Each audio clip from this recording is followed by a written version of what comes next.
C'est dans un format réduit et inédit que nous nous réunissons aujourd'hui pour honorer un rendez-vous statutaire important de notre parti, le plus important sans doute, car il s'agit d'un congrès ordinaire, le 7e en l'occurrence. Or, nous le savons, le congrès est l'instance suprême du parti. Depuis notre dernier congrès tenu à Ségou, en décembre 2015, nous avons perdu de nombreux compagnons de route, dont des membres du comité directeur, d'autres hauts responsables du parti et aussi des militants anonymes. La crise sécuritaire que notre pays vit a fait de très nombreux morts civils et militaires.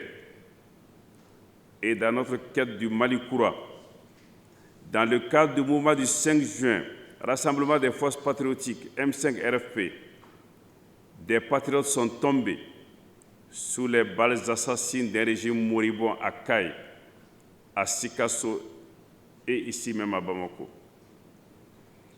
Et la Covid-19 a emporté de très nombreux compatriotes, dont hier seulement notre frère et partenaire politique, le président de l'URD, président du FSD, l'honorable Soumaïla Cissé, et Oumar Madani Tall, un des principaux artisans de l'implantation de notre parti en République de Côte d'Ivoire. Nous ne sommes qu'une cinquantaine de participants dans cette salle, alors que toutes de précédentes cérémonies d'ouverture de congrès ont réuni plusieurs milliers de personnes. Certes, les nouvelles technologies permettront de suivre et de participer à nos travaux sans une présence physique de tous. Faire le tri pour nous en tenir à ce chiffre a été extrêmement difficile. Aux délégués habituels, à nos congrès, qui ont été contraints de déléguer leurs droits de participation à d'autres, aux partis amis qui nous ont toujours honorés de leur présence, nous présentons nos excuses. Mais nous sommes convaincus que chacun comprendra que notre responsabilité citoyenne et politique est de respecter scrupuleusement les consignes sanitaires et les mesures édictées par les autorités gouvernementales pour endiguer la pandémie du coronavirus qui, nous venons de le voir, fait des ravages dans notre pays et partout dans le monde. Aussi, le comité directeur a décidé de soumettre aux présentes assises la convocation d'un grand congrès extraordinaire en fin mai 2021, coïncidant aussi avec le 30e anniversaire de notre parti, qui, pendant son parcours, a su faire preuve de vitalité, de patriotisme, d'engagement et de résilience. Inch'Allah, j'entends demander à ce congrès annoncé dans 5 mois de ne pas renouveler mon mandat à la tête du parti. Mes chers congressistes, à notre 6e congrès ordinaire, nous avons décidé d'apporter notre concours à l'action gouvernementale pour aider le Mali à sortir de la crise multidimensionnelle qui le secoue profondément.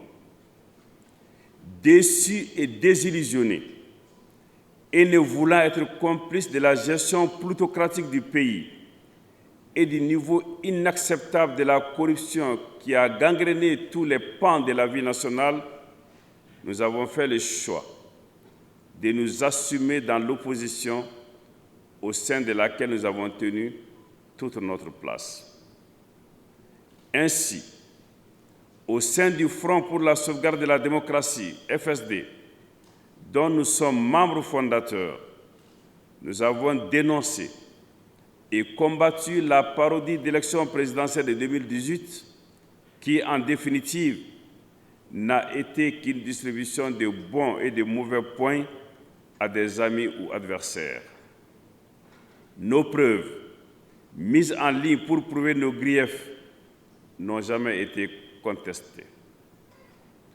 Par la suite, d'abord seul et présent et prêchant quasiment dans les déserts à l'époque, notre parti a demandé l'annulation de la convocation du collège électoral pour les législatives tenues en mars de cette année. Nous avons également dénoncé et attaqué en justice la Cour constitutionnelle elle-même. Nous voulions juste éviter à notre pays les conséquences d'un fiasco électoral. Nous n'avons été compris ni suivis au début, et ce que nous craignions est arrivé. Une profonde crise électorale a été le déclencheur d'une contestation du défunt régime dont le départ a été obtenu et demandé par le mouvement du 5 juin, Rassemblement des forces patriotiques M5, dont nous sommes également membres fondateurs. L'action de ce vaste mouvement citoyen pour le changement par la refondation du Mali a été parachevée par des éléments de nos forces de défense et de sécurité et regroupés dans un organe dénommé Conseil national pour le salut du peuple, CNSP, qui malheureusement n'a pas compris que la réussite de la transition passait par une saine et loyale collaboration avec le M5 RFP, acteur principal du changement, sans toutefois exclure les autres forces patriotiques et sociales. Aujourd'hui encore, le Sénit Fassori Ouattara, notre parti, inscrit pleinement son action dans celle du M5 RFP et pour cette raison ne participe ni au gouvernement de la transition, ni à l'organe législatif de la transition, le Conseil national de la transition. Mesdames et messieurs les congressistes, un parti fort dans un Mali refondé suppose d'abord la pleine réussite de la transition. Nous y sommes pleinement engagés, même sans notre présence dans les organes, car nous ne laisserons rien, ni personne annihiler l'extraordinaire opportunité de refonder le Mali. Mais le destin de notre pays ne se limite pas à une courte période de transition de 6 mois. Aussi, nous devons, chers camarades du Sénat Fassori Ouattara, par des mesures que nous adopterons au sortir de ce congrès, accroître notre empreinte sur la vie publique nationale et rendre notre parti plus fort et plus attractif sur la scène politique. Nous sommes certes la 5e force politique sur plus de 200 partis politiques.